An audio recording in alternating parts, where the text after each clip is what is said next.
Hello दोस्तों, आज से हम यूपी पुलिस एक्ट 1861 जो वो स्टार्ट कर रहे हैं यूपी एपीओ के लिए। आपका यूपी एपीओ का नोटिफिकेशन आ चुका है और उसकी तैयारी जो है हम कराना शुरू कर रहे हैं। और इसमें हम जो सारी वीडियो हैं, चाहे वो यूपी पुलिस एक्ट और रेगुलेशन से रिलेटेड हो, चाहे आपका जो है वो कॉन्स्टिट्यूशन से, चाहे बीएनएस, बीएनएसएस और बीएसए, सारे लेक्चर आपको फ्री में पूरा का पूरा तैयारी आपको फ्री में मिलेगा। और इसमें जो जीके और करंट अफेयर जो रहेगी उसके भी हम लेक्चर लेके आएंगे। और आप इसलिए चैनल को जो है वो सब्सक्राइब कर लीजिए ताकि आपको सारी चीजें आपको चैनल पर मिल जाएं। इससे पहले यूपी एपीओ के हमने जो पेपर हैं प्रीवियस ईयर के, वो लगभग 2011 तक के पेपर हमने सॉल्व करा दिए हैं। मतलब 2019 से लेकर 2019 वाला, 2015 वाला, 2011 वाला और 2007 वाला। तो इस तरह से आपको उस पर पेपर मिल जाएंगे। और देखो, झारखंड एपीओ का जो पेपर है, आप उसका भी पेपर आपको सॉल्व करना है। दोनों का पेपर आपको सॉल्व करना है क्योंकि लगभग दोनों का सिलेबस आप देखेंगे, दोनों में कॉन्स्टिट्यूशन है, उसमें पुराने हैं। तो जो हमने लेक्चर झारखंड एपीओ के डाले हैं प्रीवियस ईयर के, उसमें जो करंट वाले हैं बीएनएसएस से रिलेटेड जो सेक्शन है ना, उसमें उनको कोरिलेट किया गया है। तो आप जो है क्या करें कि इनको अपना सॉल्व करें, क्योंकि उसके प्रीवियस ईयर के क्वेश्चन में जो सेक्शन है उनको नए वाले से कोरिलेट किया गया है। तो आपकी तैयारी जो है वो उनसे भी हो जाएगी। तो दो पेपर आपको झारखंड एपीओ के मिल जाएंगे 2012-2019 के। और उसके बाद इसमें 2002 से लेकर 2019 तक के लगभग 7 पेपर इसमें मिल जाएंगे। तो 7 और 2 9 पेपर आपके हो जाएंगे लॉ के। और 9 पेपर का मतलब हो गया 1350 क्वेश्चन आपको जो है उसके पिछले प्रीवियस ईयर के मिल जाएंगे। तो कहीं ना कहीं आपको प्रीवियस ईयर का पेपर जो सॉल्व करना चाहिए, देखना चाहिए पहले कि किस तरह के क्वेश्चन पेपर आते हैं, तो उसी पर बेस्ड वो रहेगा। तो अब हम इस सीरीज में स्टार्ट कर रहे हैं। सारी की सारी सीरीज हम एक साथ चलाएंगे, जिसमें यूपी पुलिस एक्ट, कॉन्स्टिट्यूशन और नए वाले कानून सभी के लेक्चर रहेंगे। और लगभग ये आपका 40 दिन में लगभग आपके कंप्लीट हो जाएंगे, जिसमें पुलिस रेगुलेशन भी रहेगा, कॉन्स्टिट्यूशन भी रहेगा और नए वाले कानून तीनों के तीनों रहेंगे। तो वो कंप्लीट हो जाएंगे। तो इसलिए आप अपना जो जुड़े रहिए चैनल से, चैनल को सब्सक्राइब कर लीजिए। चलते हैं आज यूपी पुलिस एक्ट पर। तो इससे पहले पुलिस एक्ट की जो है, हम सेक्शन पे जाने से पहले हम इसकी थोड़ा हिस्टोरिकल बैकग्राउंड देख लेते हैं, इसके बारे में देख लेते हैं यूपी पुलिस एक्ट की जरूरत क्यों है, क्या है। तो इसमें हम देखते हैं कि जो यूपी पुलिस एक्ट है ये 1857 से, उससे पहले क्या स्थिति थी। क्योंकि ब्रिटिशर्स आए थे हमारे यहाँ पर 1600 के बाद से ईस्ट इंडिया कंपनी आई। फिर 1857 में जो है, जब ईस्ट इंडिया कंपनी को खत्म कर दिया गया 1858 के एक्ट से, जो ब्रिटिश काउंसिल एक्ट था उसके द्वारा जो है। तो अब इस पुलिस सिस्टम को देखते हैं। 1857 के विद्रोह से पहले की जो पुलिस व्यवस्था है उसमें क्या था। तो अंग्रेजों के आने से पहले भारत में पुलिस का कोई इंटीग्रेटेड स्ट्रक्चर जो है वो ढांचा नहीं था। मुगल काल में कोतवाली व्यवस्था थी, जो शहरों में कानून व्यवस्था और चौकीदारों को कंट्रोल करती थी। ग्रामीण क्षेत्रों में जमींदार और मुखियाओं के अधीन चौकीदार जो व्यवस्था थी वो थी। ब्रिटिश ईस्ट इंडिया कंपनी ने शुरुआत में तो मजिस्ट्रेट और दरोगा सिस्टम, जो कि 1792, जिसको कॉर्नवालिस के द्वारा लागू किया गया था, और इसे कॉर्नवालिस संहिता भी कहते हैं। तो कंपनी ने शुरू में तो जो मजिस्ट्रेट और दरोगा सिस्टम लागू किया था, कॉर्नवालिस संहिता फिर इसको कहा गया, कॉर्नवालिस के द्वारा लागू की गई थी। और कॉर्नवालिस जो 1786 से 1793 तक रहा और फिर 1805 में आया था। उसके बाद में इसमें डीएम के अधीन थानों में दरोगा और कांस्टेबल रहते थे। और ये व्यवस्था जो थी, ये भ्रष्ट और अप्रभावी साबित हुई थी।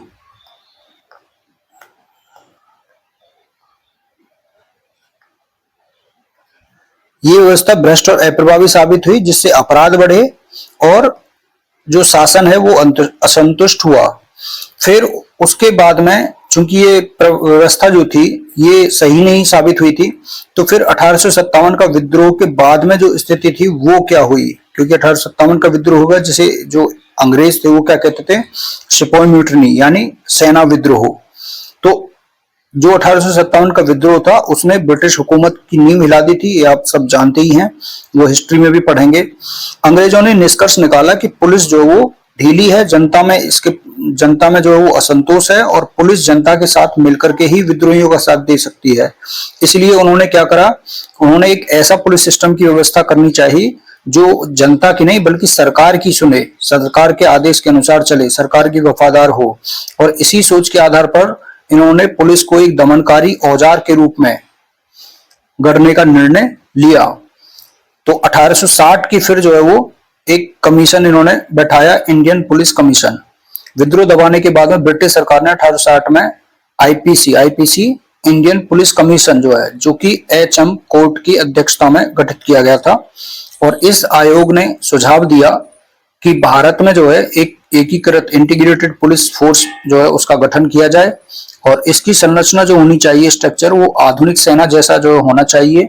और ये गवर्नर जनरल जो है यानी जो सरकार के कंट्रोल में रहे, यानी उस टाइम पे कौन था, गवर्नर जनरल, तो गवर्नर जनरल के कंट्रोल में रहे।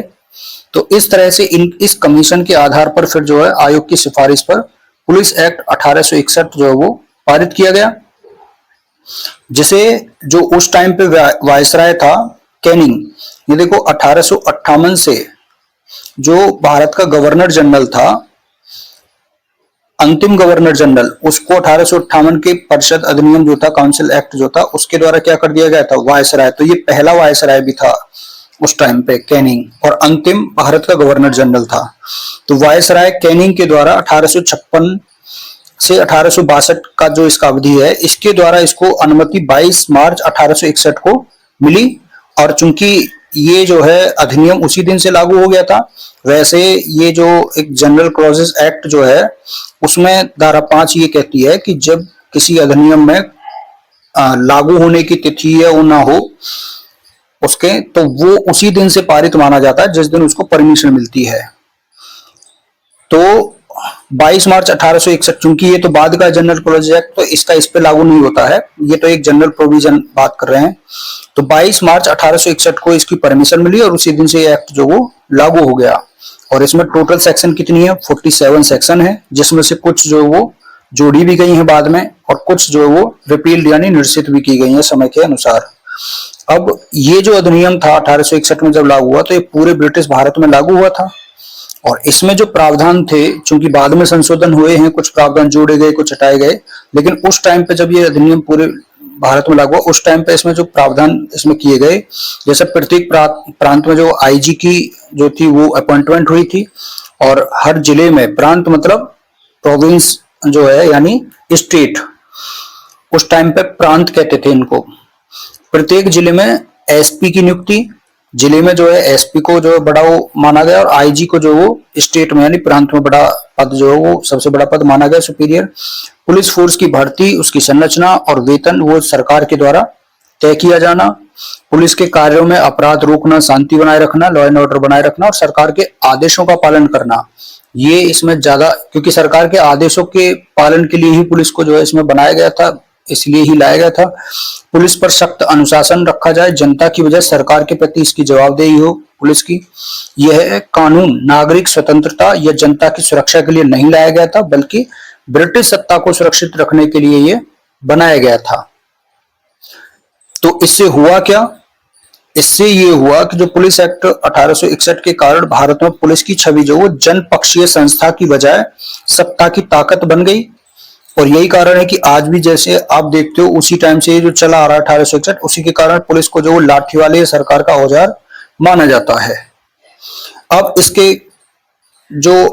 इससे संबंधित जो कुछ आयोग थे जिन्होंने सिफारिश करी कि भाई इसमें कुछ चेंज करो, इसमें इसको बदलो थोड़ा, तो इसमें कई आयोग थे, जैसे राष्ट्रीय पुलिस आयोग 1979 का था। उसके बाद में रिबेरियो कमेटी जो थी वो थी, मलिमत कमेटी थी, उसने अपनी सिफारिश दी। और एक सुप्रीम कोर्ट का 2006 का जो है ऑर्डर था, 2006 का जो है प्रकाश सिंह का, उसमें भी जो है सुप्रीम कोर्ट ने भी सिफारिश की। तो इनको हम देखेंगे सुप्रीम कोर्ट के ऑर्डर को। उसमें बड़ा चेंज और एक महत्वपूर्ण निर्णय जो है उसको माना जाता है पुलिस एक्ट में संशोधन के लिए, लेकिन उसकी सिफारिशों को पूर्ण रूप से वो लागू नहीं किया गया था, वो देखते हैं। तो ये जो कई आयोग हो गए और सुप्रीम कोर्ट का जो है ऑर्डर हो गया, इन्होंने नए पुलिस कानून बनाने की सिफारिश की, पर अभी तक जो है वो मोस्टली आप देखेंगे स्टेट में 1861 का जो कानून, क्योंकि ये सेंटर का कानून है भाई, अपने अपने स्टेट में फिर जो राज्य हैं वो अपने अपने स्टेट में इसके जो इसका तरीका है, प्रारूप है, उसको अपने यहाँ पे लागू कर रहे हैं। है तो ये 1861 का ही, जो जैसे आप उत्तराखंड में देखेंगे तो उत्तराखंड में 2007 का पुलिस एक्ट है, वहां पर यूपी में इसको ही जो का त्यों ही रख लिया है, यूपी पुलिस एक्ट 1861 का है तो उसको जो का त्यों ही रख लिया है। तो इस कानून का 1861 के कानून का ही प्रारूप मतलब इसी का ही ढांचा है, इसी का ही ड्राफ्ट चल रहा है। उत्तर प्रदेश में भी यही अधिनियम एक्ट लागू है और इस पे जो है उत्तर प्रदेश में टाइम टू टाइम जो है वो अमेंडमेंट होते रहे हैं। तो जो अमेंडमेंट होते रहे वो क्या अमेंडमेंट हुए, जैसे 47 सेक्शन थे इसमें। अब इसमें से कुछ सेक्शन ऐसे थे, जैसे 1874 का इसमें संशोधन हुआ, 1861 के बाद में 1874 में संशोधन हुआ। जो हम मेजर जो संशोधन है उनको देख रहे हैं, बहुत बारीक या जो ब्रिटिश काल के टाइम पर वैसे हुए थे जो है पुलिस बल को लेकर, उन्हें नहीं देख रहे। तो इसमें मेजर संशोधन 1874 में एक धारा 11 थी इसमें, उसको जो है वो हटाया गया था। क्रम से है, बढ़ते हुए क्रम में है, तो आप इनको आसानी से याद रखेंगे। फिर इनका एक ग्रुप बना लेना जो निरसित की गई है, रिपील की गई है। तो 1874 में धारा 11 को जो वो हटा दिया गया था यहां पर, और ये 5/5/1874 यानी 5 मई 1874 को ये संशोधन अधिनियम लागू हुआ था। उसके बाद में 1882 में जो संशोधन हुआ दंड प्रक्रिया संहिता 1882 के द्वारा, उसके द्वारा धारा 6 जो थी उसको हटा दिया गया। ये संशोधन 17 मार्च 1882 को लागू हुआ। उसके बाद 1895 का संशोधन था, जिसके द्वारा धारा 38 से लेकर और धारा 40 जो है उनको रिपील कर दिया गया। और ये पुलिस संशोधन अधिनियम जो है वो 1895, इसके द्वारा धारा 38 से 40 को निश्चित कर दिया गया। तो आपने देखा होगा 6 से 6, 11 और 38, 39 और 40, 3 और 2 5। अभी एक सेक्शन और है 1937। अब यहाँ पे हम देखेंगे उसके बाद में 38 से 40 निश्चित कर दिया गया, और एक यहाँ पे धारा 41 है निश्चित, जो कि भारत सरकार के adaptation of India law order 1937, इसके द्वारा धारा 41 को निश्चित कर दिया गया। तो आप देखेंगे 6, 11, 38 से लेकर 41, 38 से लेकर 41 में से जो 38 से 40 है वो 1895 के द्वारा निश्चित की गई है, और जो 41 है वो 1937 के द्वारा निश्चित की गई है। तो इनमें से जो क्रम है आप देखेंगे बढ़ते हुए क्रम में है। यहाँ 1895 है 38 से 40, 38 से 40 है 1895, और 1895 के बाद 1937 आया, तो इसके बाद बढ़ी धारा 41, 41 1937 में हो गई। इस तरह से क्रम से, लेकिन 6 और 11 का क्रम थोड़ा सा चेंज है, क्योंकि जो 11 है वो पहले निश्चित की गई है 1874 के संशोधन अधिनियम के द्वारा यहाँ पर, और 1882 के द्वारा जो वो धारा 6 निश्चित की गई है। तो ये थोड़ा रिवर्स में है, इसको थोड़ा ध्यान रख लेना याद करने के पर्पज से। तो आप याद करने के हिसाब से देखोगे, अब आपको याद हो जाएगा कि 82 में 6 है और 74 में 11 है। देखो 74 को आप और भी तरीके से, एक ट्रिक और याद आ गई। देखो 74 का 7 और 4 आप टोटल करेंगे, 7 + 4 = 11 है ना। तो यहां से धारा 11 निश्चित की गई, और यहां देखेंगे 8 - 2 = 6, तो यहां से धारा 6 निश्चित की गई। तो ये आपको याद रहेगा, आप कभी नहीं भूलेंगे। और 38 से 40 95 में किया गया है, और 1937 ये बढ़ते हुए क्रम में है, तो आपको ऐसे याद रहेगा। 4 ही संशोधन अधिनियम है जिनके द्वारा ये धाराएं जो है निश्चित की गई हैं। और ये पूछा जाता है कि किस अधिनियम के द्वारा, किस संशोधन अधिनियम के द्वारा कौन सी धारा निश्चित की गई है, और ये भी पूछा जाता है कि अधिनियम में कौन सी धाराएं निश्चित की गई हैं। तो दोनों तरीके से क्वेश्चन जो है वो पूछा जा सकता है। उसके बाद में ये हमने पढ़ लिया। अब धारा जो संशोधित हैं या जोड़ी गई हैं उन्हें देखे थे।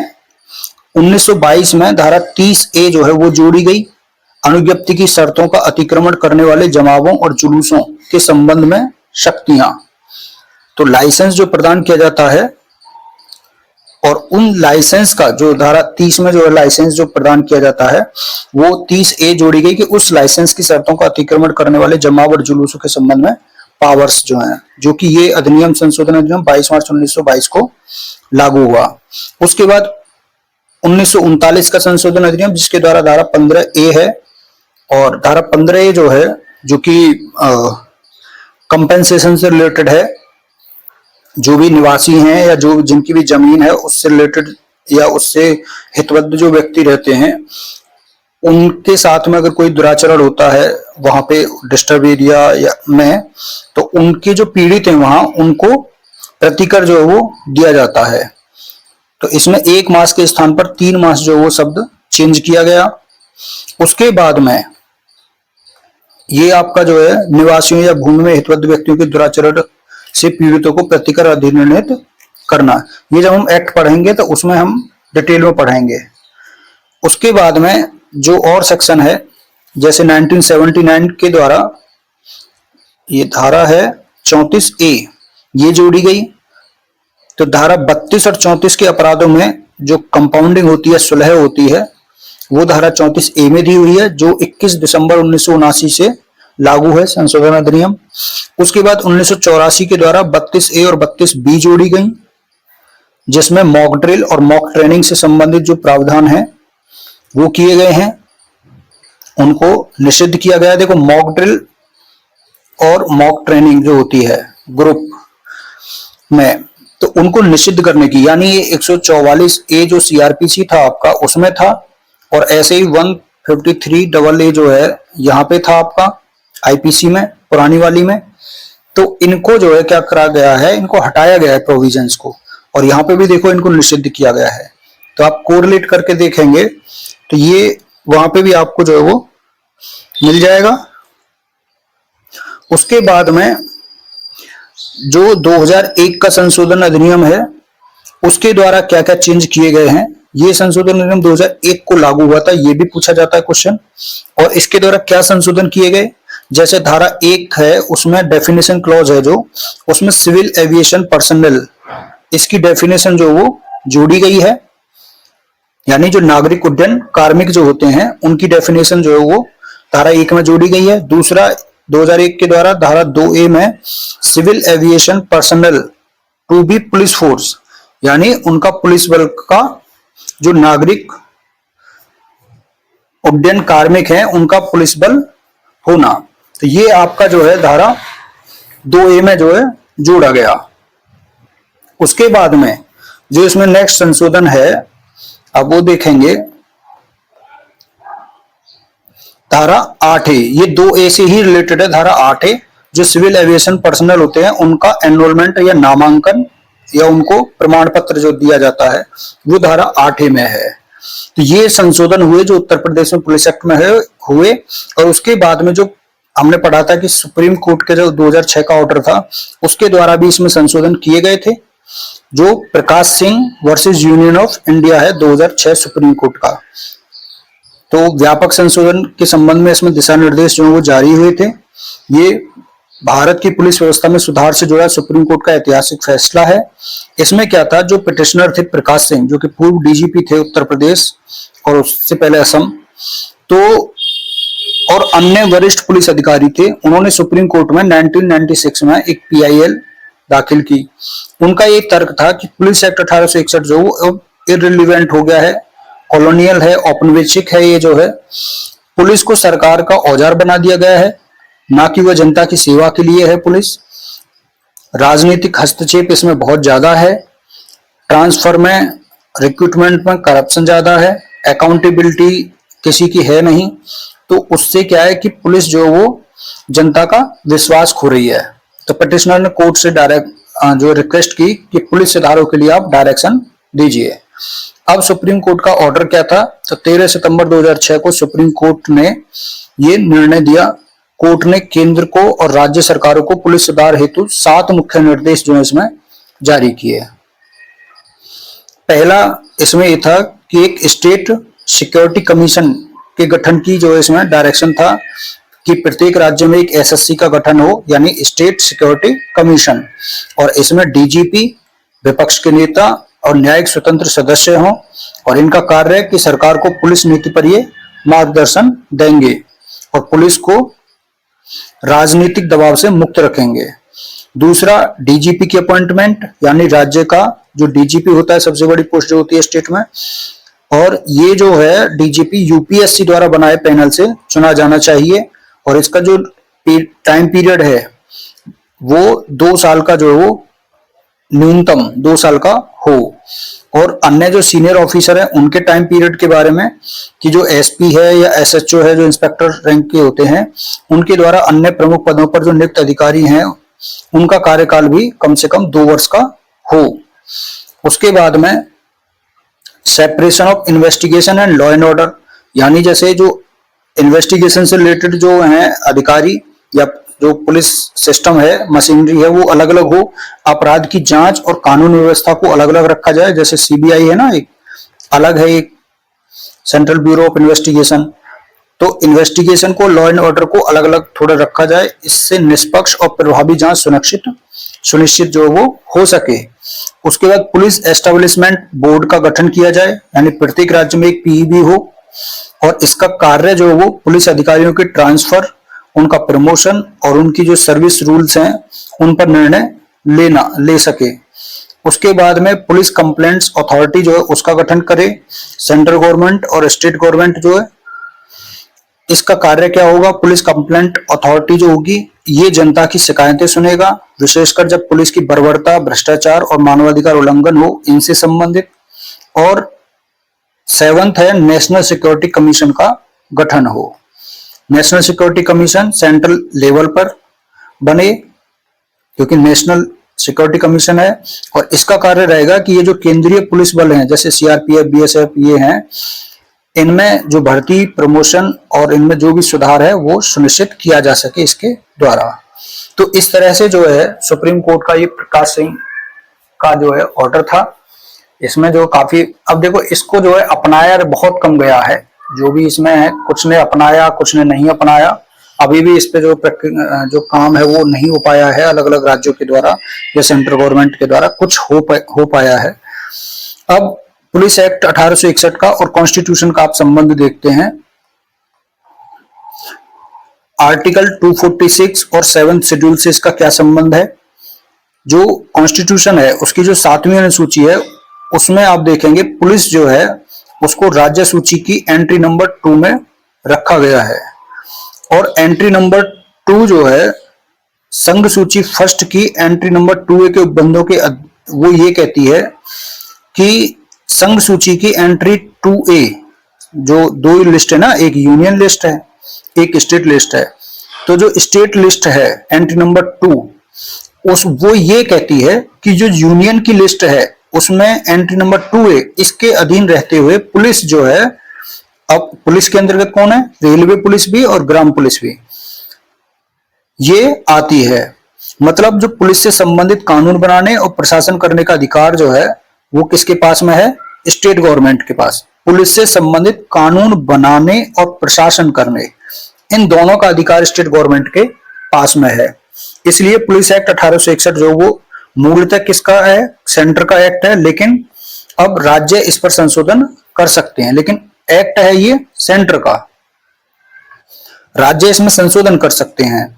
अब जो यूनियन लिस्ट है उसमें एंट्री नंबर 2A है, वो कहती है कि संघ के किसी सशस्त्र बल मतलब आर्म फोर्स का, या संघ के कंट्रोल के अधीन, यूनियन के कंट्रोल के, सेंटर के कंट्रोल के अधीन किसी अन्य बल का या उसकी किसी भी टुकड़ी का या यूनिट का किसी राज्य में सिविल शक्ति की सहायता में अभिनियोजन, ऐसे अभिनियोजन उनका जो उस टाइम पे रिपोर्ट किया जाता है कि भाई आपको जो तुरंत ही वहां भेजा जाता है, तो ऐसे अभिनियोजन के समय ऐसे बलों के सदस्यों की जो शक्तियां, अधिकारता, विशेषाधिकार और दायित्व जो वो किसके रहते हैं, संघ के पास में। तो ये आपका यूनियन लिस्ट और सेंट्रल लिस्ट हो गया। उसके बाद में आप देखेंगे जो आर्टिकल 372 है, जो मौजूदा कानून की निरंतरता के संबंध में बात करता है। ये कहता है कि स्वतंत्रता से पहले कि जितने भी कानून हैं सभी जो प्रेजेंट में लागू हैं वो तब तक लागू रहेंगे जब तक कि संसद या राज्य विधानमंडल उन्हें बदल ना दें। तो इसीलिए पुलिस एक्ट जो वो तब से लागू है, आज भी लागू है। उसके बाद में आर्टिकल 14 क्या कहता है? पुलिस की कार्यवाही नागरिकों पर भेदभाव रहित होनी चाहिए। आर्टिकल 14 मतलब आर्टिकल 14 ये नहीं कहता है, लेकिन आर्टिकल 14 समानता के अधिकार को जो बताता है, और उसका अर्थ जो निकल के आता है वो ये आता है कि पुलिस की कार्यवाही नागरिकों पर भेदभाव रहित होनी चाहिए। ऐसा आर्टिकल 14 में कहीं नहीं लिखा है, लेकिन ये समानता के अधिकार की बात करता है, इसलिए ये बात निकल के आती है। यदि पुलिस एक्ट 1861 के प्रावधानों का दुरुपयोग होता है तो आर्टिकल 14 इक्वलिटी बिफोर लॉ जो है इसका क्या होगा? वायलेशन माना जाएगा। ऐसे ही आर्टिकल 21 है जो कि जीवन और व्यक्तिगत स्वतंत्रता यानी प्राण और दैहिक स्वतंत्रता का संरक्षण के संबंध में प्रावधान इसमें किया गया है।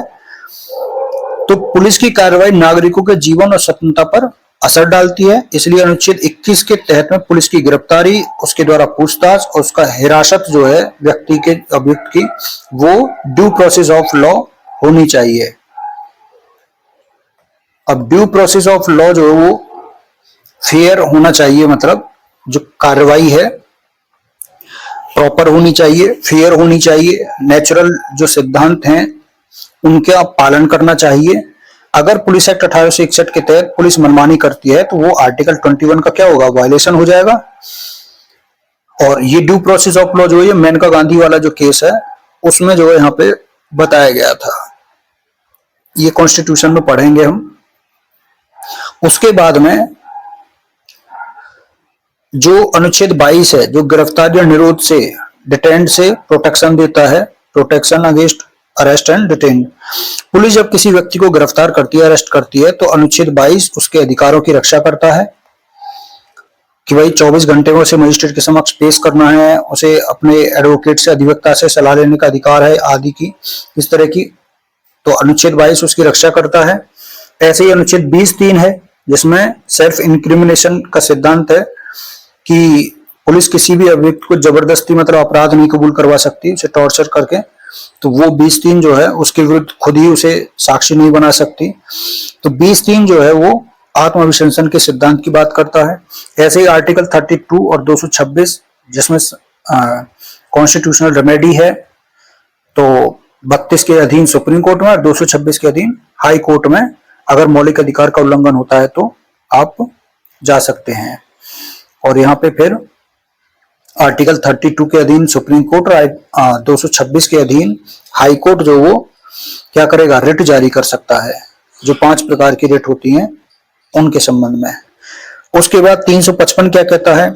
संघ का कर्तव्य है जब राज्य में कानून व्यवस्था जो है वो बनाए रखना। कब? ये अनुच्छेद कहता है कि संघ का कर्तव्य है कि वह राज्यों को बाहरी आक्रमण या आंतरिक गड़बड़ी से बचाए, आंतरिक अशांति जो होती है उससे। तो पुलिस राज्य सूची में है, परंतु गंभीर स्थिति में सेंट्रल गवर्नमेंट जो वो राज्य को डायरेक्शन दे सकती है, सेंटर जो अपने हाथ में ले सकती है। उसके बाद में डीपीएसपी में आप देखेंगे कि 38, 39 और 43 इस तरह के जो आर्टिकल हैं वो सामाजिक न्याय और सुरक्षा की बात करते हैं। 38 भी है इसमें, 39 भी है, 43 भी है। वैसे तो डीपीएसपी को पूरे को ही लागू करना जो है वो एग्जीक्यूटिव का काम होता है, तो पुलिस व्यवस्था इन उद्देश्यों को लागू करने का वो साधन होती है, राज्य जो है इनके द्वारा इनको लागू करवाता है। ऐसे अनुच्छेद 312 का क्लॉज 2 है, जिसमें ये कहता है कि इस संविधान के प्रारंभ पर जो आईबीएस और आईपीएस हैं इनके नाम से ज्ञात सेवाएं जो है वो इस अनुच्छेद के अधीन संसद द्वारा सृजित सेवाएं समझी जाएंगी। देखो जो आईपीएस है इसके द्वारा क्या होता है? एसपी एसएसपी इनकी जो अपॉइंटमेंट है वो आईपीएस के द्वारा होती है, यानी सेंटर के द्वारा, संसद के द्वारा होती है। तो ये जो अपॉइंटमेंट है ना ये यही करके भेज देते हैं बस, बाकी जो काम है ना वो स्टेट गवर्नमेंट का काम होता है। यहाँ पर जो पुलिस व्यवस्था है वो बनाना किसका काम है? स्टेट का काम है। लेकिन यहाँ पे आप देखेंगे जो जिले का जो सर्वोच्च अधिकारी होता है एसपी जो है वो सेंटर के द्वारा जो वो अपॉइंट किया जाता है। तो ये तो एक तरह से जो सेंट्रल गवर्नमेंट क्या है ना, अपना बंदा दे देती है स्टेट को कि भाई ये लीजिए, आपने हमसे कहा कि बंदा चाहिए और स्टेट को बंदा मिल गया। अब उससे काम कराना, उसकी सारी चीजें देखना, वो किसका काम हो गया? स्टेट का काम हो गया। आईपीएस जो है अर्थात एएसपी एसएसपी, एएसपी एसएसपी इनकी अपॉइंटमेंट सेंट्रल गवर्नमेंट करती है, परंतु एसपी एएसपी स्टेट गवर्नमेंट के निर्देशों के अधीन कार्य करता है और राज्य में कानून व्यवस्था बनाने का कार्य करता है, जो कि राज्य सूची का विषय है। तो इस तरह से हमने देखा कि इसका पुलिस एक्ट का जो है क्या हिस्टोरिकल बैकग्राउंड है, संशोधन वगैरह। अब पुलिस एक्ट 1861 के हम पर्पज अगर देखते हैं कि इसके ऑब्जेक्ट क्या हैं,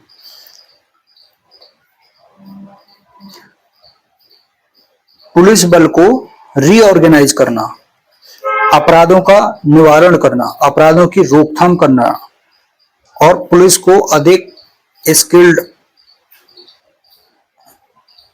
दक्ष उपकरण के रूप में प्रस्तुत करना। ये आपका जो है कार्य है, ऑब्जेक्ट हो गया पुलिस एक्ट का। आप देखेंगे पुलिस शब्द इंग्लिश के इन लेटर्स से है, जैसे पुलिस का आपने फुल फॉर्म भी देखा होगा, पोलाइट, ओबीडियंट, पोलाइट मतलब विनम्र, ओबीडियंट मतलब आज्ञाकारी, लेनियंट मतलब उदार, लीनियंट के बाद इंटेलिजेंट बुद्धिमान, कल्चर्ड मतलब सुसंस्कृत और एजुकेटेड यानी सुशिक्षित। तो ये POLICE पुलिस का हो गया। वैसे इनके अलावा भी पुलिस शब्द का जो अर्थ निकल के आता है, हम जो मान सकते हैं, जैसे protection of life in civil establishment, मतलब पुलिस का कार्य है जो सिविल एस्टेब्लिशमेंट है, जो नागरिक व्यवस्था है, उसमें जीवन को जो है वो संरक्षण प्रदान करना है। तो ये आपने पुलिस का अर्थ देखा। उसके बाद में इसमें हम देखते हैं इसका जो स्ट्रक्चर है कि डेफिनेशन इसमें धारा 1 में दी हुई है, टोटल डेफिनेशन इसमें 11 हैं और धारा 1 में डेफिनेशन दी हुई है।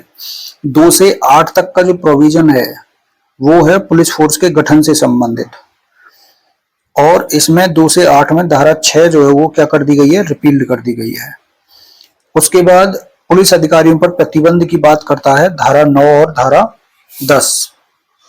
धारा 9 और धारा 10 जो है वो पुलिस अधिकारियों पर प्रतिबंध की बात करते हैं, और धारा 9-10 के बाद में धारा 11 जो वो रिपील्ड है, हमने देखा था 7411 1874 के द्वारा, और यहाँ 6 था यानी 8-2 82 में। और उसके बाद में 10-11 रिपील्ड हो गई। 10 के बाद आईजी के नियम बनाने की पावर कहाँ है? 12 में है, ये अलग प्रोविजन है थोड़ा। उसके बाद में यहां से जो पैरा बनता है, आप देखेंगे जो अतिरिक्त पुलिस अधिकारी हैं, अतिरिक्त पुलिस अधिकारी कहां पे? धारा 13 से लेकर 16 तक। और विशेष पुलिस ऑफिसर जो वो कहां है? 17 से लेकर 19 तक। फिर उसके बाद में आते हैं पुलिस के राइट एंड ड्यूटीज, जो धारा 20 से लेकर 25 तक है, और धारा 44 भी ड्यूटी की बात करती है कि पुलिस डायरी रखेंगे पुलिस अधिकारी जो है। और 20 से 25 तक जो है वो राइट एंड ड्यूटी हैं पुलिस के। वैसे जो राइट हैं इसके मतलब ड्यूटी जो है वो 27 तक चलती है मतलब 26 तक है, 27 में मजिस्ट्रेट की ड्यूटी आ जाती है यहाँ से। तो इसका एक अलग पैरा भी बनता है 25, 26, 27 का, वो है जो लावारिस संपत्ति के संबंध में प्रक्रिया। ये मेंस का क्वेश्चन डायरेक्ट यहाँ से बनता है, जिसमें 25 से 27 सेक्शन को जो वो देना होता है, लावारिस संपत्ति के संबंध में प्रक्रिया। और इसके साथ में फिर पैरा भी जो वो भी चलते हैं, ठीक है। तो वो पैरा भी जो बताएंगे कोरिलेट करके जब इसमें चलेंगे डिटेल में अंदर, अभी तो एक ऊपर से हम पढ़ ले रहे हैं। तो लावारिस संपत्ति के संबंध में प्रक्रिया 25 से 27 है। फिर पुलिस अधिकारियों के जो कर्तव्य उपेक्षा अगर करते हैं वो, तो उसके लिए पनिशमेंट की बात कौन करता है? धारा 28 और धारा 29। और पब्लिक ऑर्डर बनाने से संबंधित या फिर उसमें उपेक्षा अगर कोई करता है तो वो धारा 30 से लेकर धारा 34 तक के प्रावधान है। उसके बाद मजिस्ट्रेट की अधिकारिता और उसका संरक्षण, ये धारा 35 से लेकर 37 तक है। आप यहाँ पे देखेंगे कि जो 35 से 37 तक जो प्रोविजन है, जैसे 35 में क्या है? अधिकारिता की बात करता है, और 36 जो है वो इसमें 36 और 37 ये भी दोनों मजिस्ट्रेट की जो शक्ति है उसको संरक्षण देता है। 36 जो है ना, और 37 में जो मजिस्ट्रेट के द्वारा ही शास्ति या जुर्माने की वसूली जो है उसके बारे में बताया गया है। उसके बाद 38 से 41 का जो प्रोविजन है वो रिपील्ड कर दिया गया है, ये हमने शुरू में पढ़ ही लिया।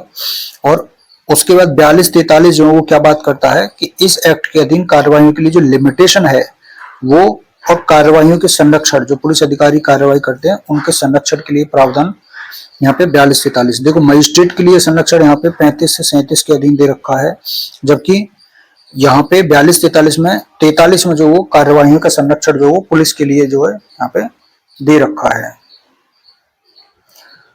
उसके बाद में 42 से 43 हो गया। अब यहाँ पे जो 44 है वो हमने पढ़ लिया था कि जो पुलिस के राइट एंड ड्यूटी हैं, और 44 के बाद में 45 जो है वो क्या है, स्टेट गवर्नमेंट की शक्ति जो है। तो स्टेट गवर्नमेंट की शक्ति यहाँ से 46-47 नहीं 45 से 47 जो है वो स्टेट गवर्नमेंट की शक्ति के बारे में प्रावधान है। तो इस तरह से हमने जो है पढ़ लिया। अब आपको इसमें जब हम एक्ट पढ़ेंगे तो इसमें आपको दो चीजें आपको याद रखनी है। पहला, एक गजेटेड ऑफिसर होता है, एक नॉन गजेटेड ऑफिसर होता है, यानी आपको पहले अधिकारी के बारे में थोड़ा सा पता रहे। और ये बात जो है वो भाग 3 जो है रेगुलेशन का, जिसमें चैप्टर 29 से चैप्टर 34 तक के प्रोविजन है और जो कि इंटरनल एडमिनिस्ट्रेशन के बारे में बात करता है। और इसका जो चैप्टर नंबर 29 है जो अपॉइंटमेंट के बारे में बात करता है, इसमें पैरा 396, 397 इनको आपको थोड़ा देखना पड़ेगा। 3 पैरा हैं। 396 जो पुलिस बल के निकाय, पुलिस बल में निम्नलिखित निकाय हैं, तो ये पुलिस बल के निकाय के बारे में बात करता है, यानी बॉडी ऑफ पुलिस फोर्स। तो पुलिस फोर्स में निम्नलिखित निकाय होंगे। कौन कौन होंगे? जैसे प्रांतीय पुलिस है, सिविल पुलिस है, सशस्त्र पुलिस है, घुड़सवार पुलिस है। इनसे रिलेटेड चैप्टर 5 से 8 में प्रोविजन भी दिया हुआ है। और पुलिस एक्ट 1861 के अंतर्गत नियुक्त और भर्ती ये किए जाते हैं। ठीक। उसके बाद सरकारी रेलवे पुलिस है, पुलिस एक्ट 1861 के अंतर्गत नियुक्त और भर्ती किए जाते हैं। उसके बाद में गांव के चौकीदार, जो कि चैप्टर नंबर 9 बात करता है इस बारे में। आगरा में 1873 के एक्ट क्रमांक 16 और अवध में 1876 के एक्ट क्रमांक 18 के अंतर्गत नियुक्त किए जाते हैं गांव के चौकीदार, जो कि डीएम के अधीन जो होता है, ये कंट्रोल के। 1861 के अधिनियम क्रमांक 5 के अंतर्गत भर्ती नहीं किए गए। तो ये जो गांव के चौकीदार हैं, ये 1861 के अधिनियम क्रमांक 5 के अंतर्गत भर्ती नहीं किए गए हैं। तो इस तरह से ये पुलिस बल के फोर्स के बारे में बात करता है, बॉडी के बारे में। उसके बाद 397 जो है वो बात करता है पुलिस बल के गजेटेड ऑफिसर जो हैं वो कौन होते हैं। तो पुलिस बल के गजेटेड ऑफिसर कौन कौन से है, 397 पैराग्राफ जो है ये बताता है। जैसे सबसे बड़ा अधिकारी डीजीपी होता है। पहले ये जो अधिनियम था पुलिस एक्ट, उसमें डीजीपी नहीं था। 1984 में जो है आईजी के साथ में डीजीपी को जो है यहाँ पे रखा गया और डीजीपी वो सर्वोच्च अधिकारी हो गया। पहले आईजी था सर्वोच्च अधिकारी, फिर उससे नीचे जोन में अपना क्या हो गया, आईजी हो गया। आईजी की मदद करने के लिए डीआईजी हो गया। जिले में सर्वोच्च अधिकारी एसपी हो गया। एसपी की सहायता करने वाला एएसपी हो गया, है ना। और कहीं कहीं एसएसपी जो होते हैं, बड़े जिले जो होते हैं वहां पे कहीं कहीं एसएसपी भी जो है वो होते हैं। फिर उसके बाद में डिप्टी एसपी हो गया। ये गजेटेड ऑफिसर हो गए डिप्टी एसपी तक। उसके बाद में 398 कहता है नॉन गजेटेड ऑफिसर कौन से होते हैं। तो नॉन गजेटेड ऑफिसर में इंस्पेक्टर जो होता है, जिसको एसएचओ भी कहते हैं, तो इंस्पेक्टर होता है, फिर सब इंस्पेक्टर, फिर हेड कांस्टेबल और फिर कांस्टेबल। तो ये नॉन गजेटेड ऑफिसर जो हैं वो हो गए। तो इस तरह से आप देखेंगे ये अधिकारी हो गए, gazetted officer, non gazetted officer. अब हम जब पढ़ेंगे तो आपको याद रहेगा कि हाँ गजेटेड ऑफिसर कौन से हैं, नॉन गजेटेड ऑफिसर कौन से हैं, उनका पद क्रमांक किस तरह से है। तो ये आप जो याद रख लेना। तो अब इससे जो अगली वाली क्लास होगी उसमें हम पुलिस एक्ट को स्टार्ट करेंगे धारा 1 से लेके। तो ये आपने हिस्टोरिकल बैकग्राउंड जो है इसका देख लिया। तो अब आप जो है इसको एक बार और देख लेना, 2 बार मतलब रिवाइज कर लेना, तो आपको पूरा इसका हिस्टोरिकल देखो। यहाँ से क्वेश्चन जो बनेंगे इसमें से भी क्वेश्चन आपको मिल जाएंगे, जैसे जो अमेंडमेंट है उनसे रिलेटेड या केस है उससे रिलेटेड, है ना, ये 2 चीज तो हो ही गई। उसके बाद ये आपके gazetted officer, non gazetted officer, इससे रिलेटेड हो गया। तो इतने कई सारे क्वेश्चन इसमें से आपको जो है मिल जाएंगे। तो आज के लिए इतना ही। थैंक्स सो मच, मिलते हैं नेक्स्ट क्लास में।